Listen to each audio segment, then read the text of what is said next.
Hey, how are y'all? Can you hear me okay? Yeah. Cool. I can hear you good. Hey, I'm gonna be Perfect. I'm gonna be right back, y'all, okay? Yeah. Do your thing. Do your thing. I It's have to make some I adjustments don't here. can you see where it says practice mode only in orange or no? Um. It's right below our did you see the three at top? Uh-huh. Okay, it's I see okay. the Maybe I just see the S3 here. Yeah, and then we have the share screen at the bottom, which is the yeah. best part. It's well it says practice only mode and so when I click broadcast, so like right now nothing's Oh yeah. like Okay. sometimes Scott will be there and just I know he does that. Yeah. music or whatever. And I've got Yeah. like what we did last time. How are you, Wes, man? You doing all right? Hey, how's it going, guys? What's up, big dog? Good, Can you man. hear me well? Yeah. Where Yeah, you at? You at work or the basement or like an earthquake shelter or what? I'm still at work. Oh, all right. Yeah. yeah. Last time it didn't come on the recording, man. I wish it did. Like it sounded like a box of nuts and bolts of like by the thousands crashed Yeah. down Yeah. at work. Like an earthquake. Yeah. You're like, you all right there, bud? Yeah. But I see we all dressed for the occasion. That's good. Got my Rogue. What do you got? What is that? SRG Global? I'm in Yep. I'm in pajamas, man. I'm in pajamas tonight, man. I'm wearing my thong, so we're good. We're good. All right, Don't too tell much. nobody Too else. much. Yeah, my Don't wife tell left. My wife's not here, so it's all good. It like I always like because you can make it so I guess at times it should be I guess not just totally playful but not just totally too serious because Yeah. then the little slip ups of life, man, they always happen. So I mean, like like Yeah. shh, be quiet or Yeah. Yeah. I Oh, mean, I'm almost never serious. I got to work on that. That's like my weakness. I got to move my alcohol bottles out of the way too. I don't know if that's a good idea. Oh, that's a good touch, man. That's right. I'll be right back, y'all. I'll be right All back. right. Yeah. No worries. No worries. So how late do you have to work, Wes? Well, I stayed a little later because of the webinar. Plus, I Oh, had some okay. All things to right. do here, so I just said, well, might as well just stay here. So are you being sneaky in the basement there, or are you just are they cool with it, or are you just off the They clock now? cool. I'm in my office, so it's okay. Yeah. What do you do there? Engineering work for an automotive company. Oh, in Memphis. No, it's in Missouri. Oh, okay. Oh, that's right. You live in Missouri, huh? Yeah. Oh, okay. Just right across you're real close to Memphis, though, right? Yeah, about hour, 30 minutes. Okay, that's not bad. Yeah, give me a quick sec too. I got to step out real quick and take care of a couple things. Okay.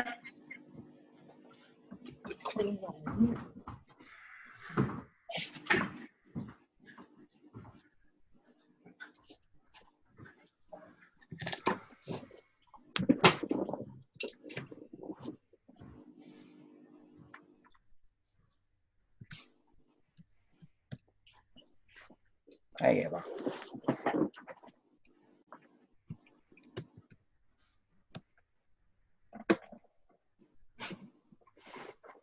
Damn it.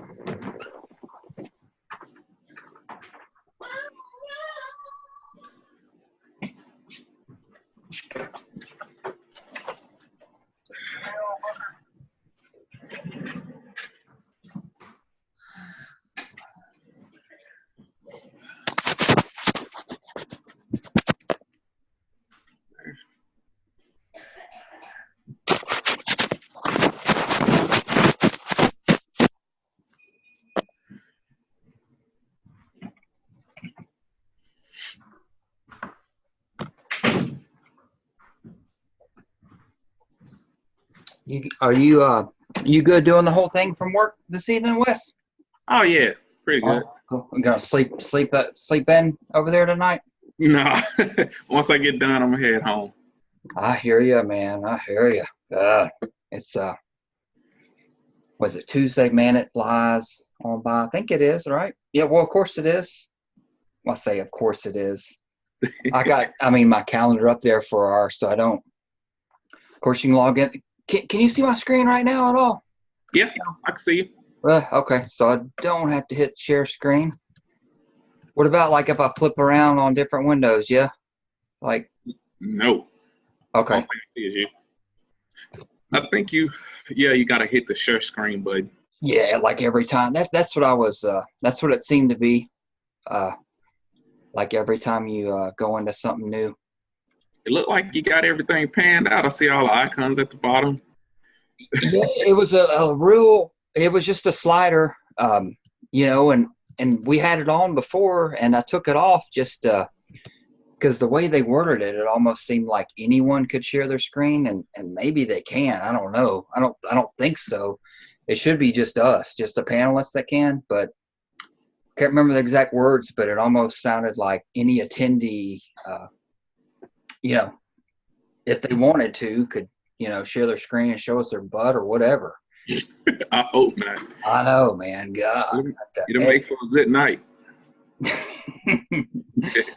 Yeah, it'll be fine, man. The best, I don't know, best thing, live's cool, of course, but it's always great that it's recorded. And it's called, I know Scott always talks about Rev, but this is called Mechanical Turk. It's just a thing in Amazon, but basically, same thing, like Upwork or something to get it. So it'll break down the audio file, the video file, and then the chat roll, and then the attendee list and Excel file that I'll send you, everyone that registered. And so like they can register on the meetup group, but so I post it there and then I email it out as well. So like there's more than what shows in the meetup group.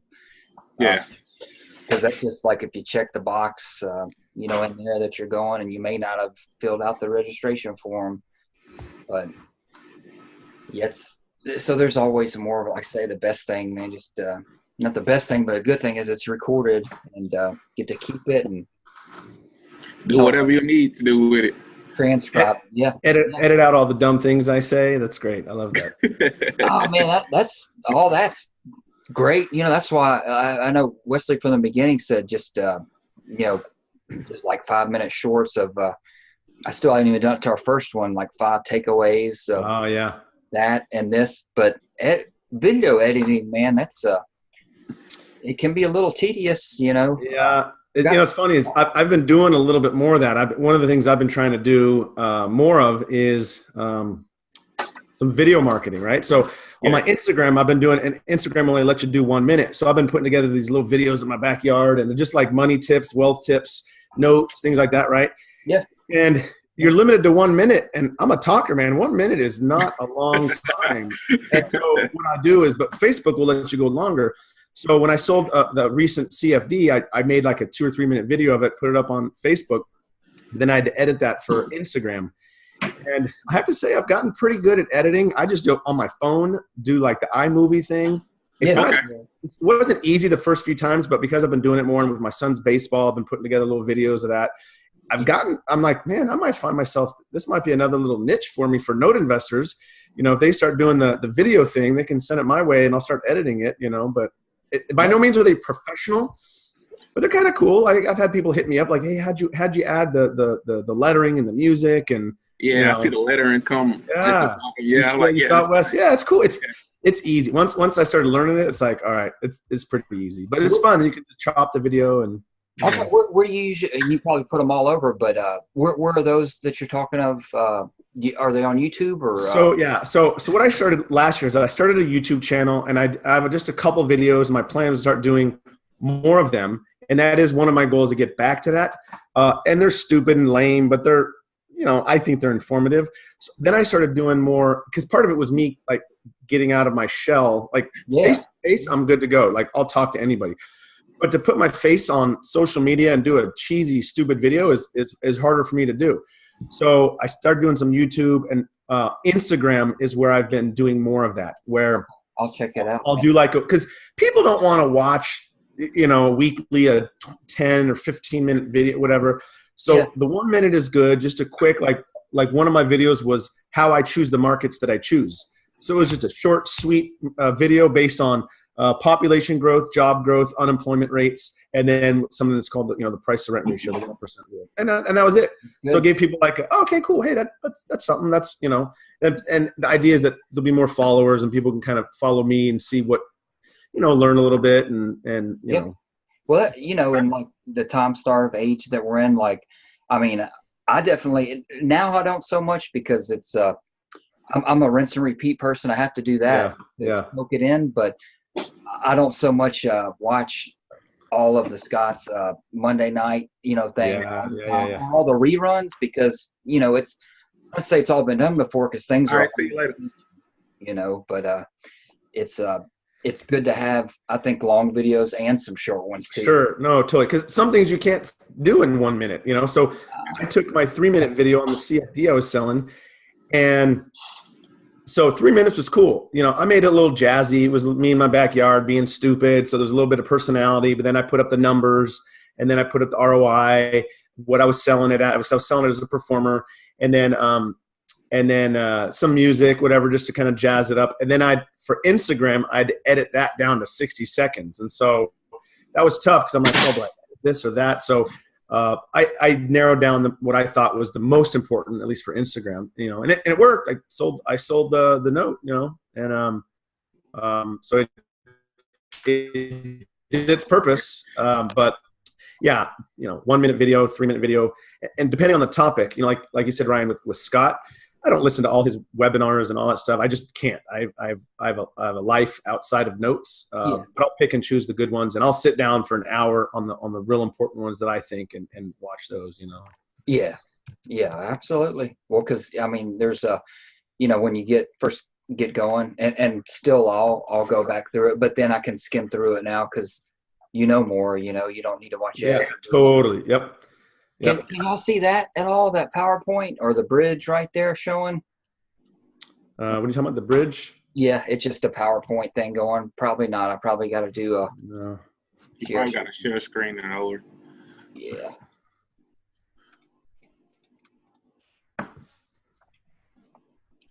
Okay, there we go. Ryan started a screen sharing. It's gray, but it's doing something. There we go. Yeah. Cool.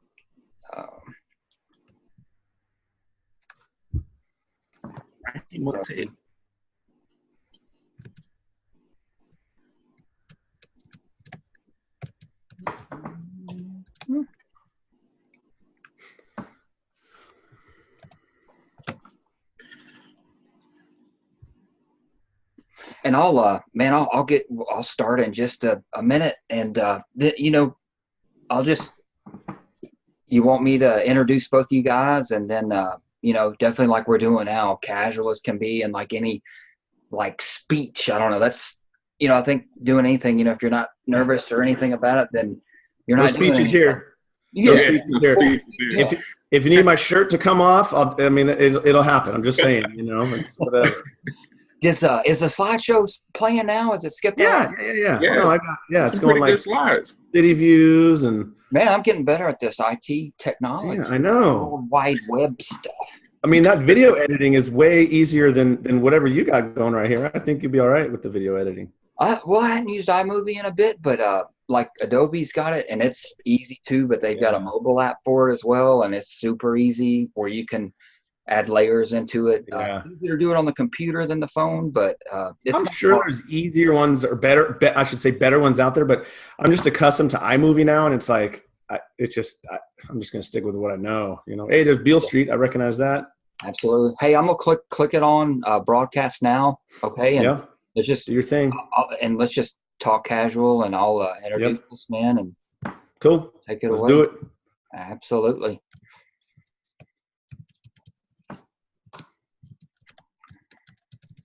But yeah, there's it's a call. Dave Van Horn still. Good evening, everybody. It's Memphis Note Closers Group. Got Eric Hyde with AW Notes, and as always, usually Wesley Wells with Remedy Assets, and myself, Ryan Barnett with Barnett Group.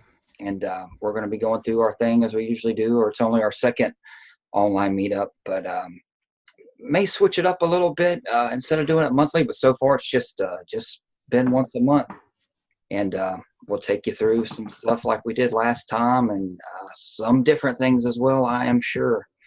But as always, just keeping it casual and trying to dive in a little bit deep. And Eric, he'll do the presentation tonight for the most part, but kind of where and he'll take it away. He'll explain more of what he'll actually do, but kind of from not being we'll go all over the board as time goes on, from a little investor to where I am now to a large investor.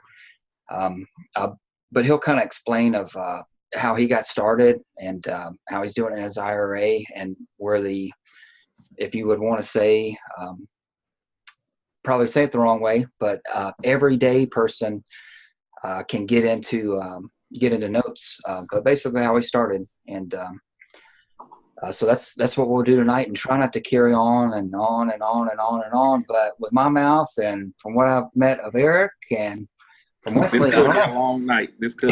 I might carry on and on, man. You gotta shut me down when it's time. So that's always good. It's always good. We can and we'll edit it down. I know I promised last time. Edit it down, some 5 takeaways. Maybe we'll have to make it 10 takeaways of what you can do to take the next step. But and we'll have all our contact info for anything that you may need in the future, or to reach out to any of us for anything that we might know. But what do we know? We don't know everything, but definitely feel free to reach out, of course. But it's just a little slideshow of Memphis. If anyone doesn't, I like it. Memphis. I don't know if they made that moon a little bit bigger than it is, but I've never seen it big by the bridge. I didn't realize Memphis was so close to the moon like that. So we are, man. We are, and I haven't even been there. Like, I haven't even in years become a tourist of my own city. Like, that's the pyramid there where they transformed it into a Bass Pro Shop, and I haven't even been myself, and I haven't been to Graceland since I was 5 years old. Hey, look who it is. But, make a good Elvis impression. Absolutely. Right. I'm not even going to try. Don't even get me to go there. Yeah, man. Penny Hardaway. Just heard today. Penny Hardaway's the head coach of Memphis State or University of Memphis. Oh, nice. Who played. So they forgot the name before. I don't follow it too closely, but I think he'll be better than who we had. In your face, everybody. I know Scott, Mr. Carson's always into the sports, big time college, all that. But so, hey, we're taking a step up, man. God, we didn't have, the Grizzlies, I guess we had them for quite a while now, but, it's mainly, college, and heck, they just started calling it a university not long ago. But anyway, yeah, you can tell me, man. I'm babble. Is Eric, can you see? We're grayed out now. I have the share screen at the bottom. Yeah, I took it off. And then we're gray right now. Okay, so you're grayed out on it? We're grayed out, yeah, but I have the share screen at the bottom, so you let me know when you want me to start sharing. Yeah, go ahead. I took that. I just came out of that presentation of just kind of the intro. There we go. Let's go a little. There we are. A little bit of this. Might need to add some tunes to it. Maybe something, man. Wesley will come up with something all imported in there and play some tunes with that Memphis intro. Cool. Yeah. All right, Ryan. Well, you want me to get started and introduce myself and kind of talk a little bit about? So just with Eric last week too. So, and we were discussing, wanted to get together, more so than just once a month, and just to network with other note investors. But yeah, Eric, man, go right ahead. Yeah. I was going to say that even just the conversation when it's just the three of us, whether you've got 1,000 viewers or no viewers, I mean, we've already learned a lot from each other just by putting this together. So we might want to just keep this going. So, I put together a little PowerPoint presentation. That's also kind of keeps me on track, because I'll get off track and then off that track, and then I have no idea what I was starting to say, in the beginning. So I'll talk a little bit about my background. How I got into notes, how I learned notes, and, I'll share a success story or two. And then, I have goals and where I plan on taking things from here. That picture I sent to you guys, I think that's one of my Facebook covers. That's my boy Aiden. And, I know Scott always says to use pictures of yourself, but sometimes I got to be a little different and put in there what's important to me. So, yeah. I got to look at your personality too. It's like, I may have 5 things going. I'll get them all done, but I gotta have one thing going. Yeah. I have ADD in life. I'll empty the dishwasher. As I'm emptying the dishwasher, I'll realize I got to do laundry. I'll start doing that. then move on to another project. But all right, back to notes here. I'm already getting off track. So a little bit about me, my background. For those who don't know, and I know there's a couple people that are watching tonight that I have met before, but for those who don't know, I have a full-time job. I am actually a police sergeant for a local law enforcement agency. That covers me, 40 to 60 hours a week, depending on what we have going on. I'm in charge of our special enforcement unit, and I've been a cop for coming up on 15 years. So that's my primary money-making source, which kind of gives me an advantage when it comes to investing because I don't have to close that deal to pay the bills, which is kind of nice. And I realized as I put this slide together that I probably should have done the next bullet higher up just in case my wife watches this, which she probably won't. But I'm also a family man first and foremost. I'm married. I have two gorgeous little boys, Aiden and William. And for those who don't know, that's where the A and the W comes from. When I created my entity, this wasn't something that I wanted to do, overnight or for summer. This is something that I'm building long term that I plan on teaching them. And so they sort of become my why as to why I'm doing this. So that's the company. AW Notes is for Aiden and William. Have you changed? I know I have. I didn't really know where I was going to go. Well, I mean, I did in the beginning, but have you changed?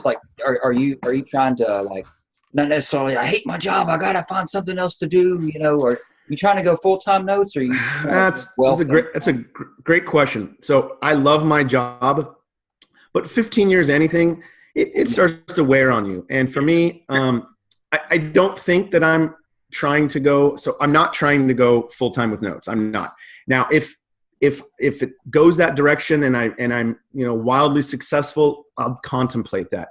Yeah. But I get paid well. I have a good pension, good hours, flexibility, and I really, one of the reasons why I became a cop was to help people and be part of of the law enforcement family.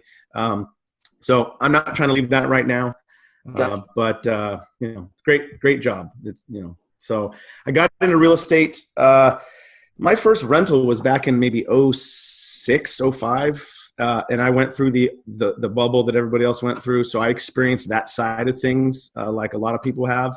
But I pushed through it a number of years where I wasn't in the real estate market other than just my primary residence.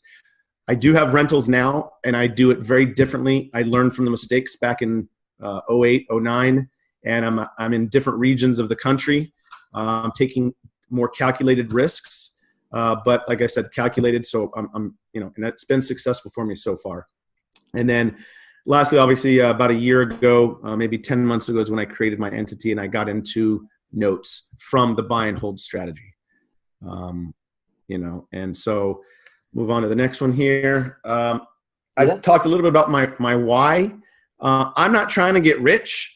I mean, that would be nice. I wouldn't mind winning the lottery. But for me, it's about freedom, right? The more money I make, the more time I'll have on my hands on the back end, right? Yeah. Maybe I can retire from being a cop earlier because of the cash flow, the income stream, the wealth generation. So, I'm not buying fancy cars or upgrading my house. I'm just, it's that velocity of money. Sell a note, buy 2 more. Sell those, buy 4 more. That's really my goal. So I can be with my kids more, be with my wife, spend time with family.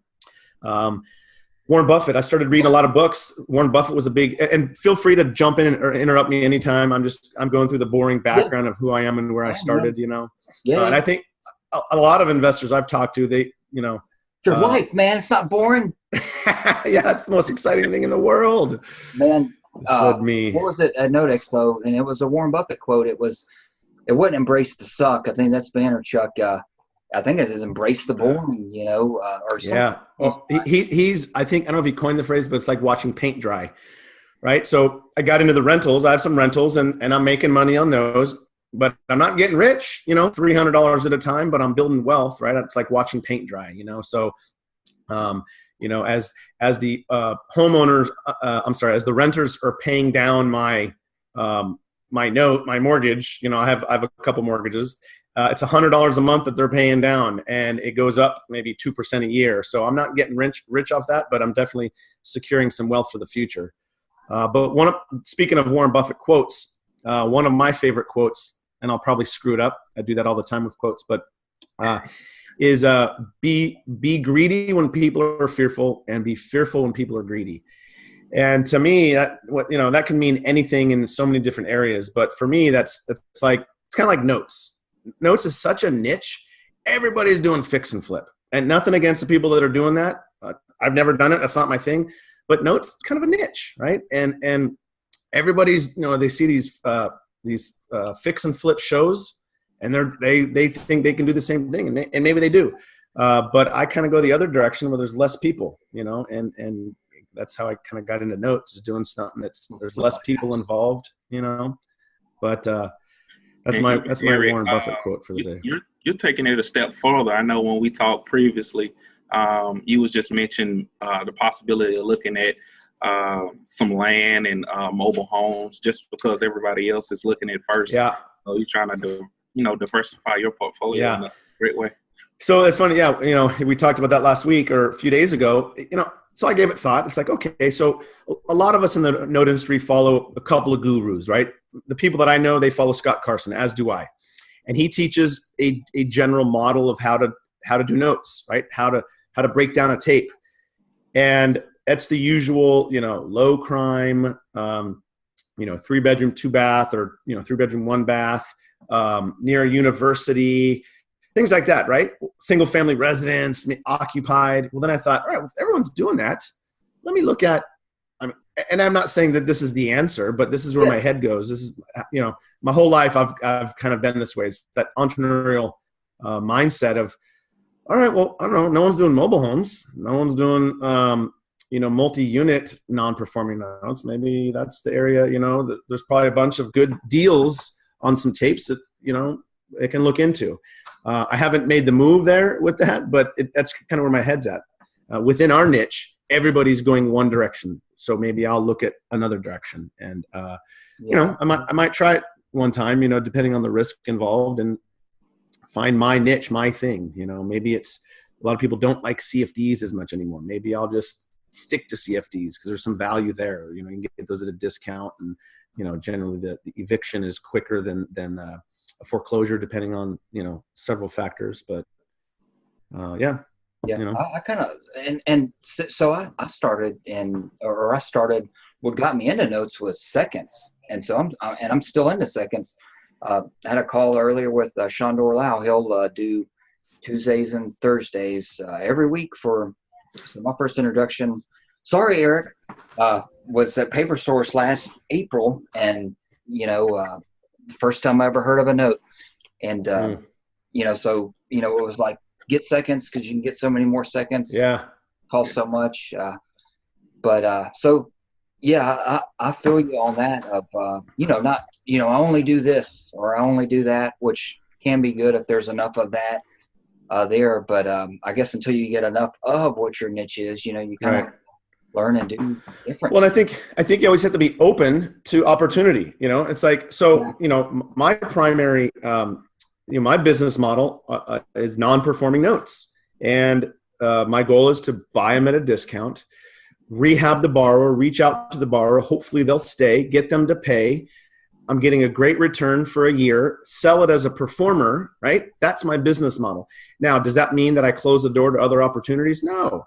I've wholesaled, notes. I've purchased performing because the numbers worked. I still look at other tapes that don't fit my business model just in case I come across that opportunity. So, I'm definitely not closed-minded when it comes to my niche or what I do. I think that's important for a lot of people to realize that you have to be available to any opportunity that comes your way. Because as we know, it's not going to come screaming at my front door. It might be whispering very softly behind me. And if I'm not paying attention, I'm going to miss it. So, I got to be prepared for that. And so just to finish this slide here, the big turning point for me in the notes was somebody kind of moved me in the direction of bigger pockets. I don't know if you guys use that site at all. What's this E-Trade thing, man? Oh, yeah. So years ago, I worked for E-Trade. Okay. And I was a broker, online broker. And I got into, selling puts. Before I was doing the notes, I was calls and puts. I was an options trader for my own account, right? Not other people's money. And, I was making some money. Nothing earth shattering, but just earning a decent return on my money. Like all that? Well, yeah, not quite like that, but yeah, a little slower. It's not like the movies make it out to be, but and back then I was working towards an MBA in finance. So, I've always been into numbers and money and investing, and idea of the real estate. If you study wealthy people and people that are good with money, it all boils down to real estate. Yeah, there's the occasional people that, getting rich off options trading and this and that, but it's real estate, right? Yeah. It's the slow game. Over time, you build wealth.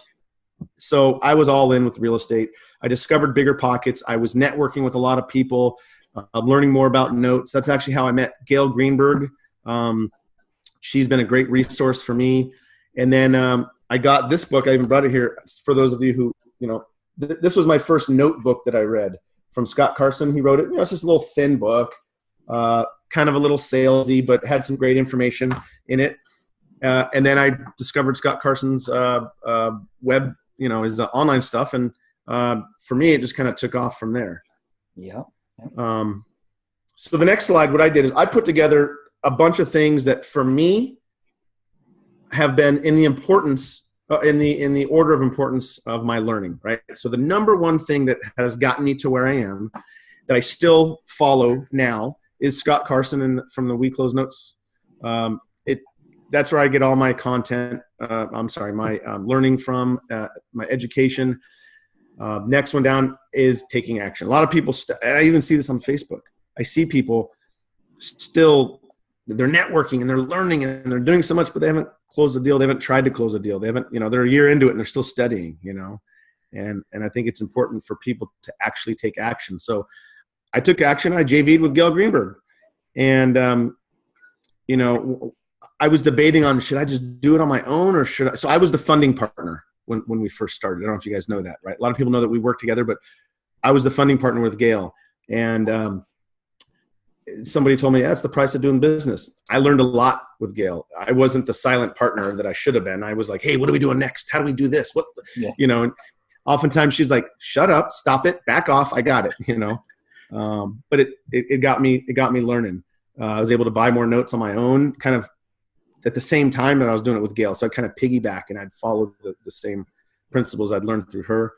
We Close Notes crew, social media groups, Bigger Pockets. I listen to the podcast from Scott Carson, a little bit of Chase Thompson, just because I don't want to put all my eggs in one basket. I don't know if Scott watches this or not. Sorry, bud. But Chase Thompson, some other people, they have some good content. Still reading books. And then lastly is right? Note MBA. What's that? Note MBA. Yeah, Note MBA. I'm sure it's still cranking along, right? He doesn't do as often or as much as Scott. I mean, Scott's, banging them out every day with his live. Well, I noticed Chase has an email for Pro Title now, so I guess he's working some with them. I didn't know that. I did not know that. The other day. Yeah. I didn't either. Till yesterday. Yeah. But he puts out his podcast. Last I checked, it was like every few weeks. Maybe he'll interview some people. It's like once a month or something. Once a month now. Yeah. And he's got good content. It's really, for me, it's about the people that he interviews. There might be some people listening to me going, "Shut up, quit talking," and there might be somebody who's like, "Oh, that's pretty cool." I'm in the same boat. Same thing with Chase. He interviews people that they have good things to say, and if I can pick up little tidbits here and there, then so be it. But what I find, the last note here is that every day I'm doing something. My wife probably is annoyed with me because I'm on the computer on my phone, but I think it's important for note investors, even newer. I mean, the experienced note investors know this, but the newer note investors, like, you got to do something every day. Doesn't have to be a lot. Doesn't have to be closing a deal every day, but something. A post on your social media, a MailChimp, an email, going through a tape, a podcast, a webinar, whatever. Reading a book, whatever. You get to do something every day, and I think that's important. Absolutely. They even put a little picture down there. That was the bottom right-hand corner is me and Gail. We'd funded a deal, and actually that one is in not in Memphis. That one's in just outside of Knoxville. Yeah, I can't think of the name. Oak Ridge. Yeah. Okay. So that's where I hear that. What's her name? I think Megan Fox that was in Transformers. I remember when my son was like, I don't know, 6, 7, 8, whatever. When the first Transformers movie came out, he liked her, and first, I don't know how, but yeah, we found out her hometown was Oak Ridge, Tennessee. I admittedly, I've never been to Oak Ridge. It's probably passed right through it, probably. Yeah. But no, we're actually taking that house back right now. I have a realtor in Knoxville that's helping us out, and so we have court on April 9th, and we're taking the house back and hopefully get a writ of possession shortly thereafter, and get inside it and see what it's going to look like. But yeah, so we'll see. That's my first. It's my first. I guess, for lack of better words, foreclosure. We're actually doing it as an eviction because it's a contract for deed, and in Tennessee, I'm able to. We just send the notices, and basically once they're out of contract, then we take the house back through an eviction. So have you had it for long, or did you say that was your first deal? This is my first one that I'm having to take back. Gotcha. Unfortunately, I've had some pretty good success with my non-performers becoming performers, which is great. But I want to go through some of the bad part so I can learn and add to my wisdom and But that's fine. So I'm doing taking this one back. And my realtor posted on the notice on the door. We took pictures of it on my attorney's request. Go to court. I don't think they're going to show up. Oddly enough, while we're going through this, we just received 2 payments, like 3 weeks ago, like out of nowhere. We've been sending letters. We did a door knocker. Nobody was there. No response. Nothing. And then we get 2 payments in the mail. So do you want to? You want it to perform, or that's retail, or make another note out of it, or sell it? No. So, I mean, I'm all about the velocity of money, right? I mean, some people are in this for the income stream month after month after month, which is great. But I like the velocity of money. And here's what I mean by that, right? So buy it as a non-performing at a discount.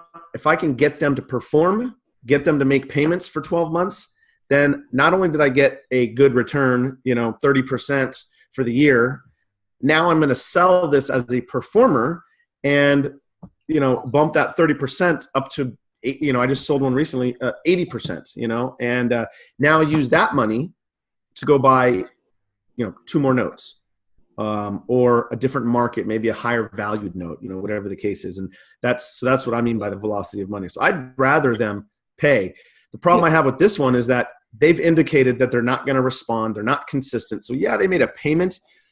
Does that mean they're going to make 12 payments for the next month, or is it going to be a long drawn headache? So I think we're still going to move forward with the eviction.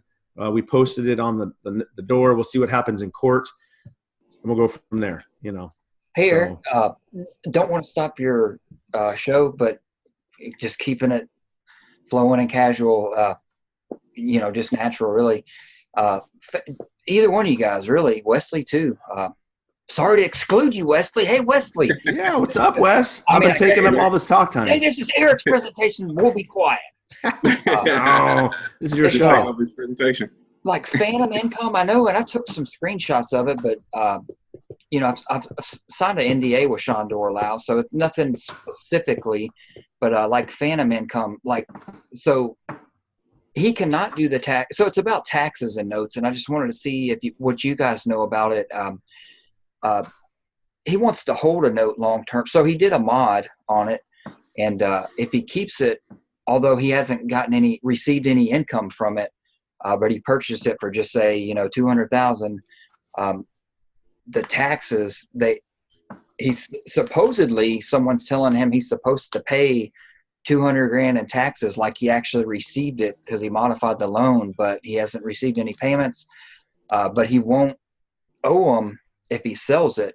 And they call it like phantom income. It's like phantom if you did a modification and are still holding on to the note. That's a bad question, very poorly worded. But does that ring a bell at all? It's like phantom income, and maybe it doesn't because you sell them off once they're performing for a year, so you wouldn't. encounter. Wes, that's all you, buddy. You got it, Wes. Go. Yeah. Okay. Cool. Well, just wanted to ask because he's been in it for a few years, and this is his first. I don't know if it's his first, but he's finding out more. It just happened, and he's finding more about it every day, and I'm finding out more from him every time I talk to him, just to know, like you say, Eric, you got to learn something new every day to save you $200,000 in taxes down the road. Yeah. I got nothing for you on that one, buddy. I got nothing. That's it's above my pay grade. and I don't know either. So, but I wanted to ask, so we'll find out. I've heard the term of phantom income last year at Note Expo. They had a great presentation talking about it, but for me, no, I haven't experienced it. I have talked to my accountant about it, and she has mentioned to me a few times that it's a possibility of phantom income doing it that way. So, I have not yet experienced it, but it is on my radar. Absolutely. I know David Putz did a good webinar with the QuickBooks and the accounting people. They'll know. I'm sure Dave will know. He'll have that answer. Absolutely. I'm sure there's people watching and they're like, "Oh, I know," but no. Good deal. So Eric, I got a question for you. With you transitioning from the rental market to note investing, you come from rental, so you're seeing the property, you're fixing it up, you're doing all that type of thing. How was that transition going from a rental where you actually feel and see the asset to looking at it online on Google Maps and making an investment from that point of view? It's interesting. So my rentals are in Memphis. They're out there. So for me, the transition, I'll go back further, is that I have a lot of friends that are like, "Wait, you have rentals not in Southern California? I mean, how do you do that?" And so there was risk involved, but I flew out to Memphis. I looked at houses. I realized with the right people in place, and it's all about teams and good property management company. And, I had somebody from Christine Fuller from We Close Notes crew. She offered to drive by my house in Memphis the other day and take pictures for me. So I had eyes on it remotely. But the transition from the rentals to the notes was a no-brainer, because it was almost like one more layer of protection, because just like we all say, it's like the roof goes out. That's not my bad. That's the homeowner is the one that's going to fix that. Whereas my rentals, a few months ago, I think you guys had some storms out there in Memphis, and I'd go look online to my property management portal, and it was a bill, $180 bill for a simple fix I could have done for myself. And I'm not the most handy guy, but it is what it is. It's the price of doing business. They took care of it. I pay to do it, and I think property management is huge. But the transition was easy. Some people just don't have that risk. I have friends out here that want to invest in rentals, and they want to do it in Southern California. And I'm like, you do what you want, but I'm going to tell you why I'm in Memphis. I'm going to tell you why I'm in Indiana. And I don't go into a long, detailed explanation. I just talk about price to rent ratios. And I give them this example. You buy a house in Memphis for $100,000, you can rent it out for $1,000. That's the 1% rule. You rent it out for 1% monthly of the total value. That same 1% rule in California, take an $800,000 home, you'd have to rent it for $8,000 by that same logic. And it doesn't. You might rent it for $3,500. So your money goes a lot further, a lot better in markets where you have the rents are higher relative to the values on a percentage basis. So, it's just risk reward. It's risk being over there in Memphis when I'm in California, but the reward is I'm getting a much higher return here. So. Yeah, I think I know for me, years back, a big mental block was, thinking that every house or rental you bought would be one that you would potentially live in, and that's not the case. There's all sorts of people in the world. I'm not saying I'm above anybody, but lower value, higher value, whatever it may be, you just have to look at the numbers in the market. I call it the ugly house syndrome. Step back, out of your own house. Like, no, I'm not buying it because I'll never live in it. But and for me, there was the transition really was about a year ago that I really started going, all in with investing in general. It's just this idea that, and I don't know if it was a Warren Buffett principle, but it's this idea that if you have money you want your money to work for you, right? Think of your money as like an army, right? Or an employee, and you want that employee to go out and work for you. So you that's how I started getting into the rentals, right? I'd put my, $20,000 down on a home, and my $20,000 would make me, $3,500 for the year with a, good return. And so year after year after year. And that was really the big turning point, is that my money needs to work for me. And I started looking at things as assets. I don't buy cars. I don't like to spend money on stuff that does no value, except I'll go to dinner and have some drinks, but I like to buy things that are going to, help me increase my wealth and give me more time later in life, and that's really my big why, So I know I'm kind of rambling on, but that's where I'm at. That's what I do. Clothes and watches and all that. I used to be that guy back in college. I mean, I spent money when I shouldn't have, but that's part of the learning process, failing, doing something wrong and then realizing later in life that, all right, cool, I screwed up. Let me move on. And, now I don't carry debt on my, so. Absolutely. That's where you got to go. You can't, Dave Ramsey, you can't out earn your stupidity and spending. Yeah. Yeah.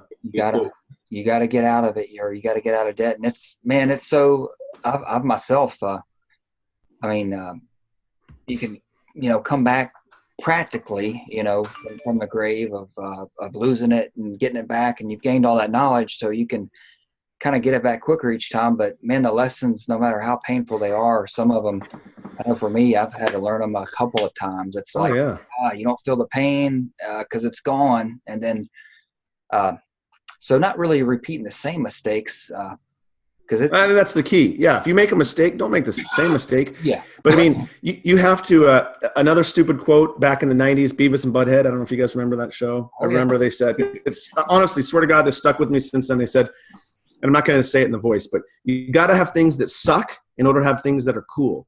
And it's all about perspective, right? You have to fail in order to succeed, in my opinion. If you succeed all the time, you're not pushing yourself. You're not doing it right. So fail, get up. Yeah, fail forward. Exactly, Wesley. So, I mean, it's hard to recognize that when you're in the middle of a failure, but if you've been through failures and you've pulled yourself out of it, hopefully the next time you are in that moment of failing, you recognize that it'll be okay, push forward, make some good decisions based on what you've learned, and you'll be all right, Absolutely. So what markets, or here, go ahead, carry on, man. I'm not going to interrupt you.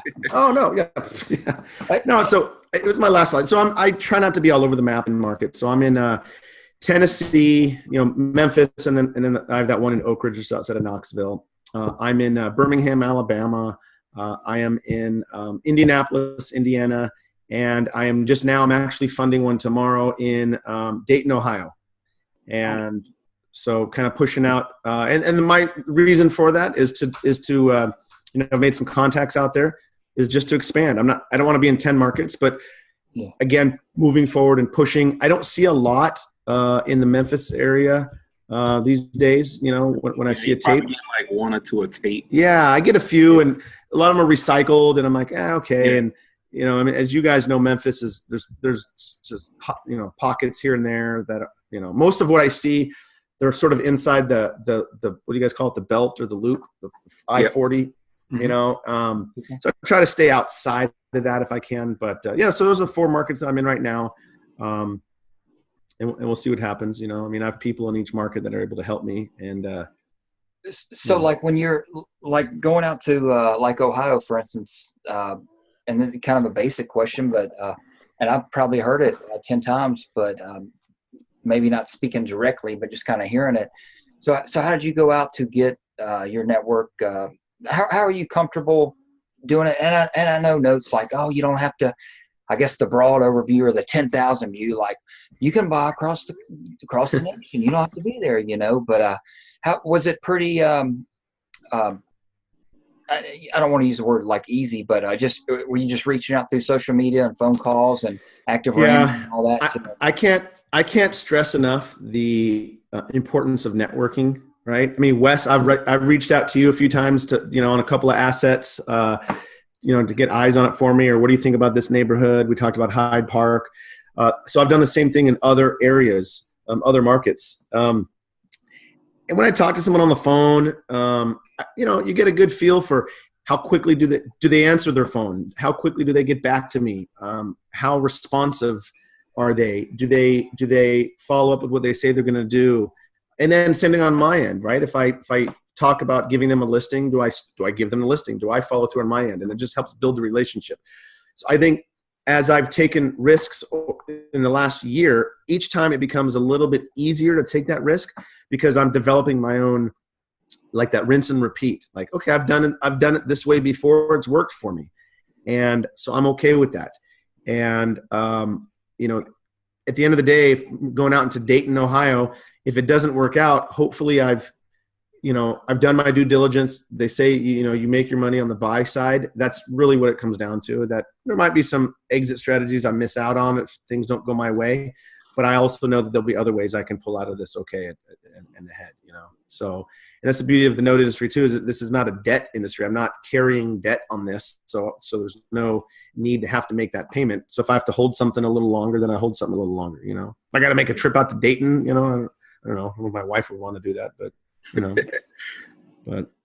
Yeah, that's what I think some things, I guess it just depends the issue, sometimes, and that's kind of where I'm at, like I'm looking for, other markets and it'll just depend how flooded or non-flooded the tapes will be. Like, as of now, I wouldn't say it's dry, but within my small network that I've did just over the past year, it's dry.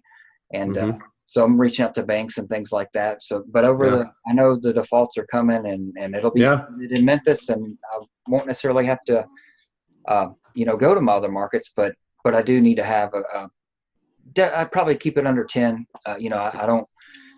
Are you only in the Memphis market, Ryan? I am. I originally, and I still am, just operating out of my self-directed IRA, but I did open up an LLC. I don't have any notes in the LLC, but I decided I was like, it's going to be, strictly, and it kind of, it still will be. I do still want more in the self-directed Roth IRA, but also want to do in the LLC. I don't necessarily know if I'm going to open up a Reg A or Reg A Plus or a Reg C fund or anything like that, but maybe some JV deals, because you do run out of your own money. Don't want to explode it into. I've got another business that I run, and it's.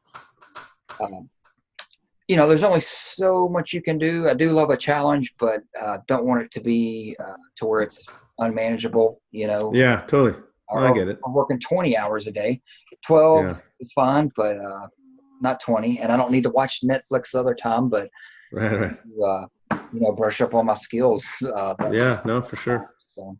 And I think too, for people that are listening, whether you're new or been doing this for years, I think that anybody can do the amount that they want to do. It just depends on how much work they're willing to put in, right?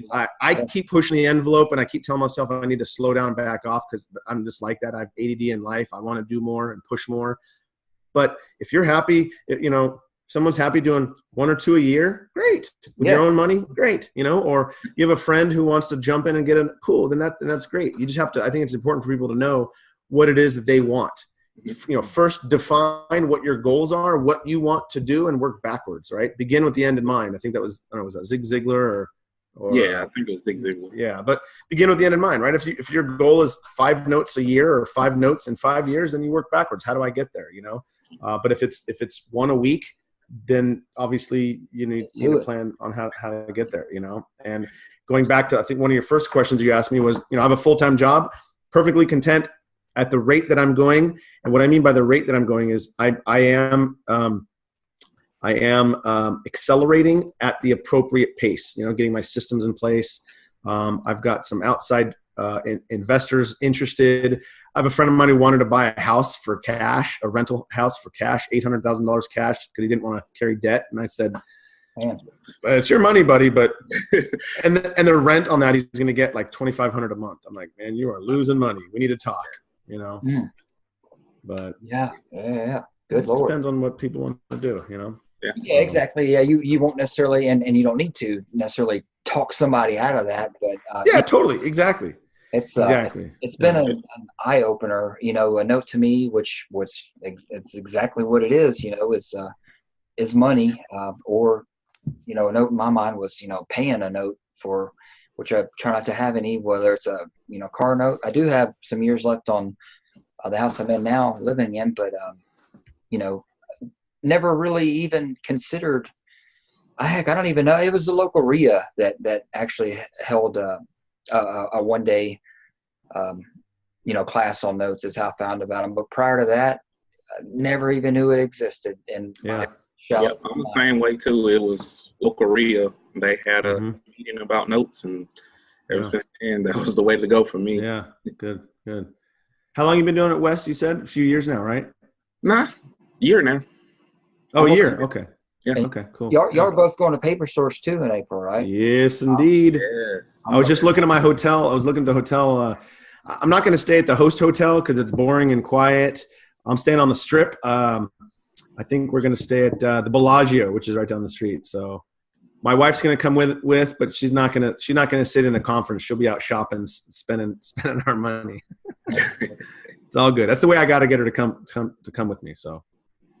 So she gets to do that, but no clothes, watches, or whips for you, man. That's right. That's all. And you're not. You said, Ryan, you're not going, right? But Wes, you are. Yeah, I'm going. Cool. Yeah, I won't make it this year. But hearing y'all talk about it the other day and talking about it again now, definitely. You know, I need to make it to 2 or so conferences. Yeah, do it, buddy. Do it. Yeah, I know. I mean, I could. It's April like 20. It's 26, 27, 28. Gotcha. Yep. Yeah. Yep. So, I mean, it's definitely a possibility to go, even if it's not a ticket, because they'll probably have the lineup of the people that are in the newsletter again. You know, Sean, he'll talk about seconds there. He's speaking. Gordon Moss, probably Tom Henderson. Those were, I don't know. Notes are great, man. This is the first time I heard it was a Paper Source, and just everyone that I met, Fuquan with NNG. Just open as can be, whether you invest with them or do it on your own.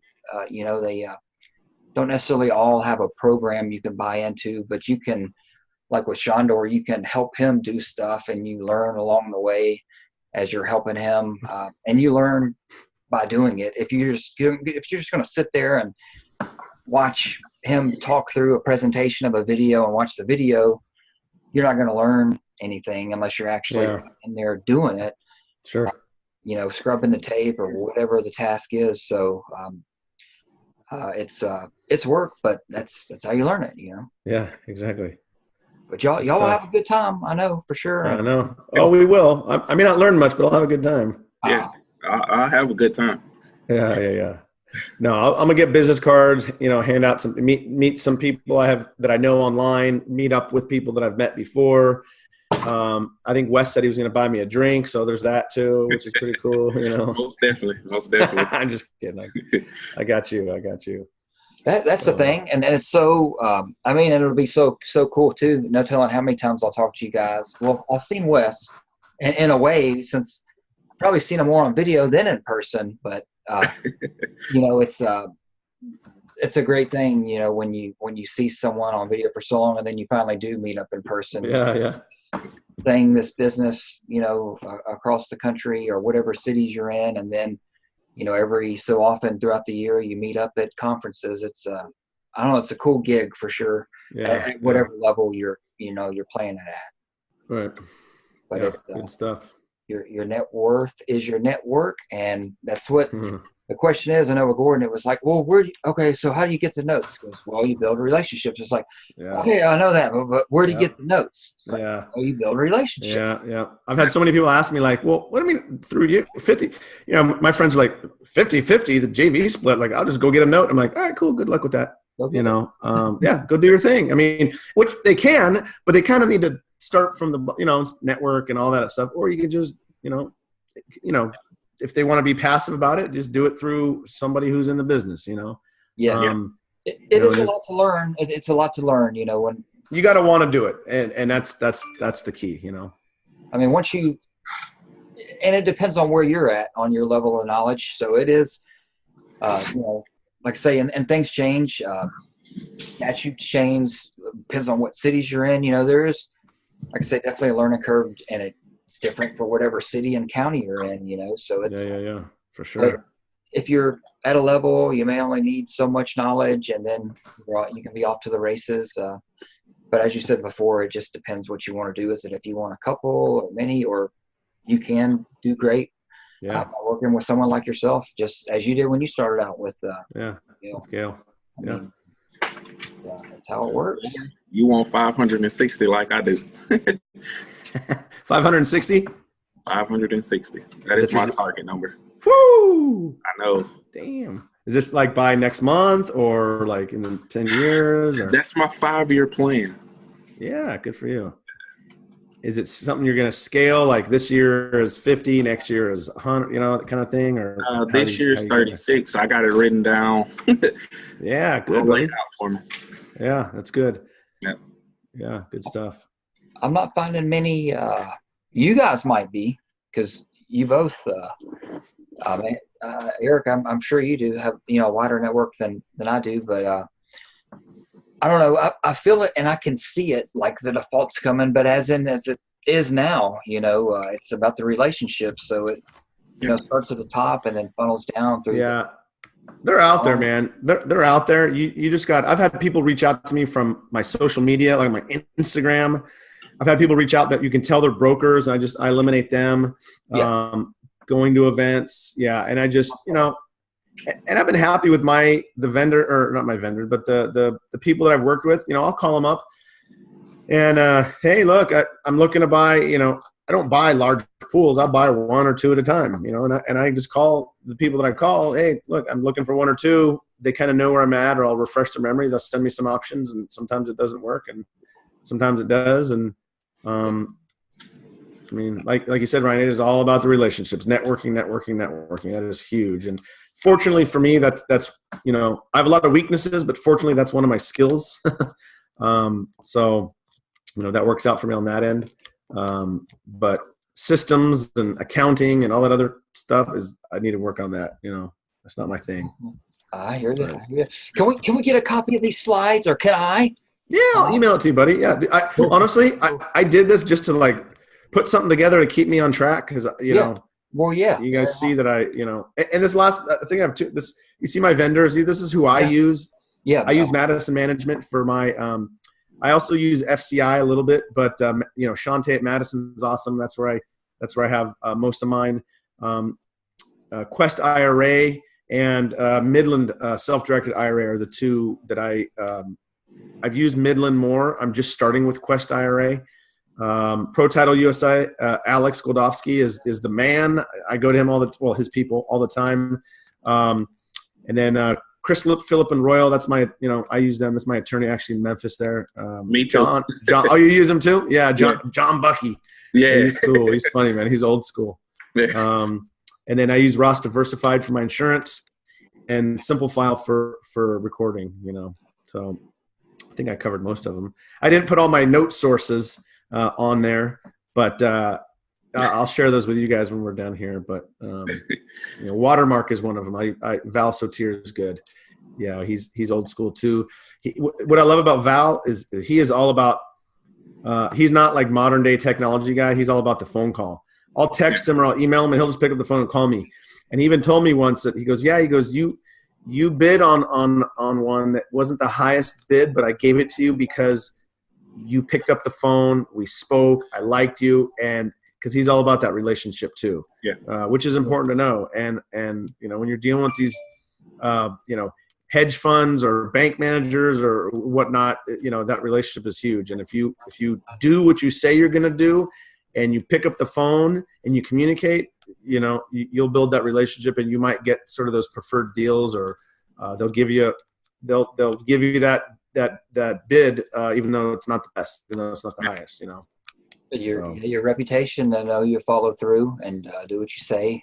Yeah, 100%. Yeah. Absolutely. It absolutely is. Well, yeah, man. That's the burning question on my mind. right there. The slide here. What's next? Yeah. Yeah. What's next? So I did create a list of what I suck at and what I'm good at. I'm gonna outsource the suck. I've used Fiverr in the past, but I refer out some of the stuff. I actually am looking at hiring a part-time assistant, and it's an expense. But what I've found is when I've spent money to get stuff done, that's when I've been the most successful. You know, and then I want to create more video content, just in general, whether it's my Instagram, Facebook, YouTube, of just notes, money, and investing. Some of the stuff may not be note related, but what I want to do is I want to create a following of people who just want to learn about how to manage money better. You know, my goal is to triple my following on social media. I'd like to triple last year's income. Continue my education and network efforts. You know, my son who plays baseball told me, "Dad, why do I have to go to practice?" I said, "Because you got to get better." He says, "But I'm already good." I said, "Okay." He's 7. I'm like, "You are for a 7-year-old, buddy, but you got to get good. The pros practice and practice and practice." So I need to continue my education and networking efforts. I know far less than I don't know. Did I say that right? There's more that I don't know than I know, and I recognize that. You know. And then lastly, you know, I want to help new note investors. When I put out video content, there's no money behind it. There's no like click the link and I'll make you money. It's just I like to share the knowledge that I have with people at work. I help people out a lot with their finances, with their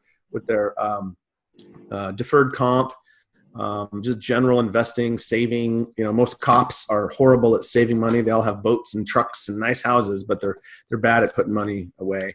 Yeah. So that's kind of where I'm at. That's, you know, I know these guys are so stressed.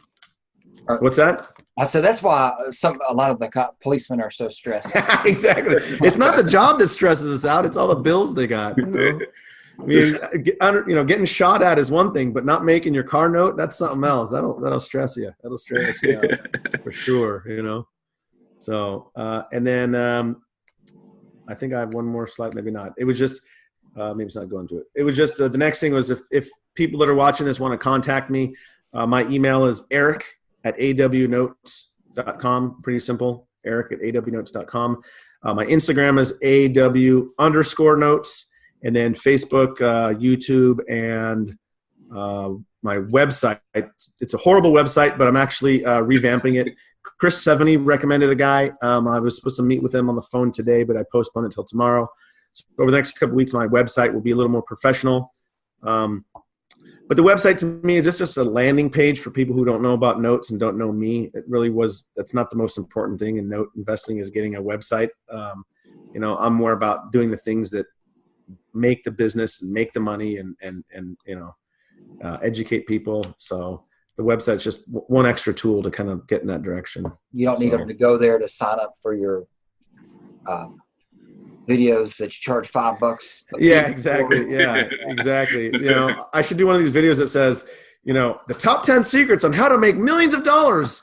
Right after this, send me your money, and you know, whatever. Man, the YouTube ads are killing me. God, man. I know. Buy this book. Click the link below. Free book. It's like, God, there are so many. Yeah. Not with the note industry. I haven't been in it long enough to know. As you know, the joker brokers or, you know, fake you know, get a tape, act like they're trying to sell it out. Yeah. There's so many life coaches looking at Facebook that are 15 and 20 years old that are life coaches or spiritual or entrepreneurial coaches. It's like, how many businesses have you operated? Yeah, exactly.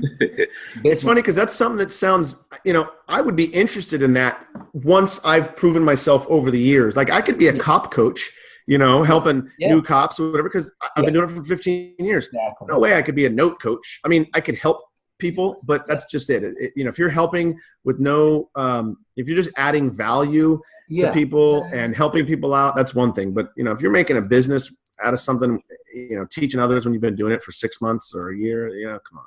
Yeah. You know, people see right through that. I absolutely get you and where you're coming from. But like the networking deal, like we're even just doing here, even though it just happens to be a live video is all. But I mean, it's great to do.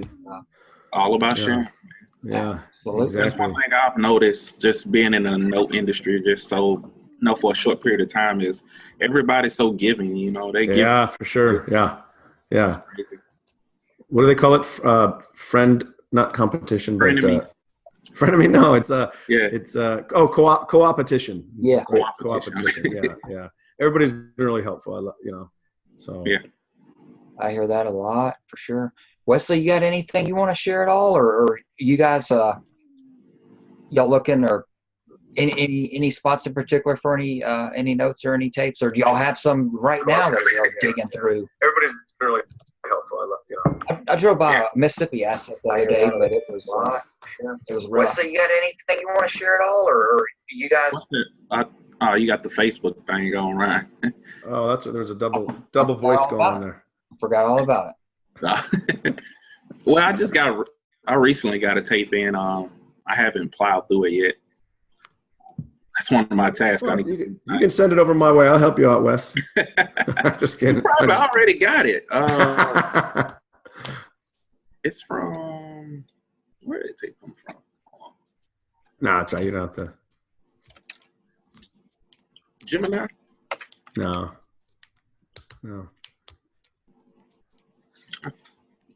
I sure will, guys.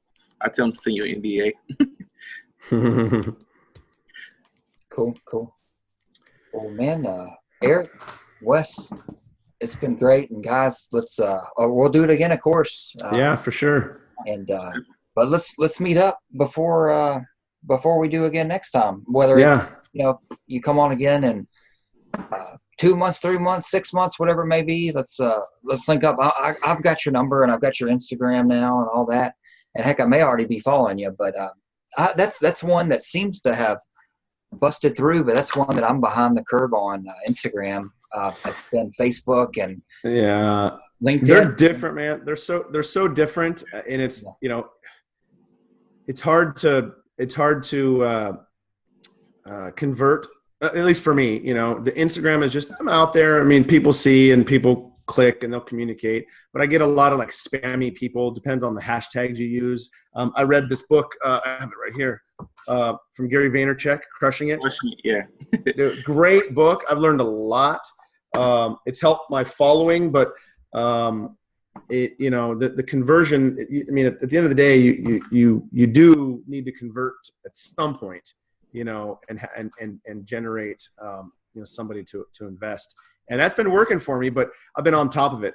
I'm on Instagram for a week or two, and then my Facebook dies off, and then I'll go to Facebook, and then, I'm off Twitter now because it's like, okay, that's not really doing much. But yeah, Ryan, the social media thing, man, is tough, and I try to make a push for that. But there's guys out there that are doing well that are just old school, that just through the normal networking and emails, and that's fine too. I'm trying to touch all different angles and maybe do the 80-20 rule. At some point I'll realize that 80% of my business is coming from 20% of the things that I do or whatever, and I'll drop the other and just focus on what works. So, Exactly.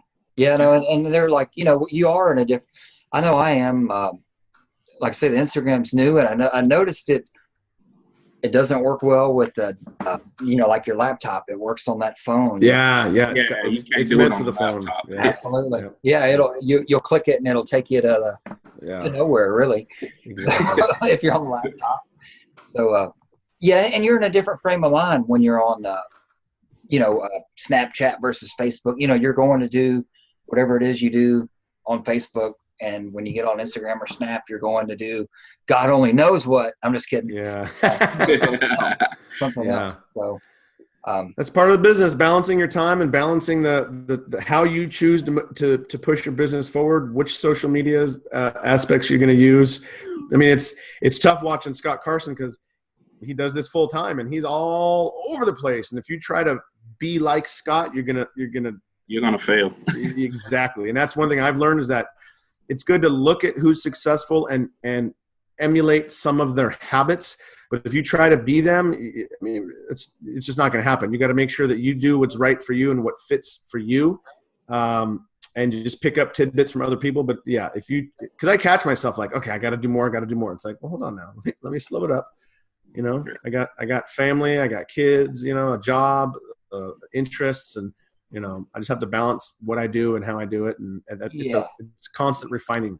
You got to refining. Do what makes you happy. And an old timer told me one time, be yourself, because totally everyone else is already taken. And that's like a daily search. It is for me, because you always change too. Like just like this in notes, a year ago, it's like, I'll get a couple notes in my IRA. That's because I was just at good Lord, it was like the best one, just regular Vanguard, but still the fees over the course of time. If y'all have seen that video, it's just a joke, stock market. That's I wouldn't say it's a lottery. It's like freaking casino, really. And without the alcohol. Yeah. I mean, so I got out of that, and that was really the only reason. But then, things change. So who knows? I mean, it's definitely good to have a plan, but be flexible, like water, as Bruce Lee. Because, like water. You gotta, not necessarily go with the flow, but, be flexible, because you can, change. You may have thought you would get one or two, and then as time goes on, you may like it, you may hate it. And so you just kind of, not to say take it one day at a time, but one step at a time, and see where you end up. So I never necessarily see myself wanting to be that money raiser. Like, we got to raise 20 million this round, or we're looking at 20 million this round. But those things are, who knows? I mean, they gave that book away, small real estate investment funds. Not Burkett, is it? Maybe. No, not Paul Burkett. No, it wasn't him. Matt Burke, I believe it is, that wrote the book, and they gave it out at Note Expo. It's a good one on on raising capital. Oh yeah, the little green book. Yeah. I haven't read it yet. Yes. Hold on, real quick. Good. And it's about funds like the 506B. You can't advertise. You got to have a prior business relationship, and the 506C with the job. You can advertise all you want, but they have to be, accredited. There you go. That's it. Yeah, that was it. And I didn't mean to leave you guys, but I haven't read it. I haven't read it yet either. Me neither. Yeah. It's just about raising money, fund, small balance real estate fund, and pretty much they say under 50 million is a small balance real estate. Well, I will always be a small balance real estate guy. Man, always. Well, above that, then you're IPO, and you want to do that, or if it would be a REIT, so. Yeah. Don't need to be a REIT. AW REITs. I hear you. Yeah. I hear you. All right, boys. Hey, I know I've been babbling a lot So tonight. how's the weather there? I'm just kidding. Yeah. No, dude, I could sit here all night. I'm gonna try to catch my son's. Sounds like you're trying to get rid of the second half of his baseball game. My wife was texting me a couple of videos of him hitting the ball. Get to it. But I do thank you guys very, very, very much for having me here tonight. Anytime, Eric. Anytime. Yeah, I think in the future what we'll do is we'll just do this again. We'll pick like a topic and we'll just round table it, and someone can do the research on it, and we can help each other out. And then for the listeners, they can gain a little bit of that knowledge too. And I definitely had fun here. Hope I didn't talk too much, although I know I did. But no, man, not at all. Who I am. Yeah, if any, me too. I think I've got a list of like topics, and it just depends who's on.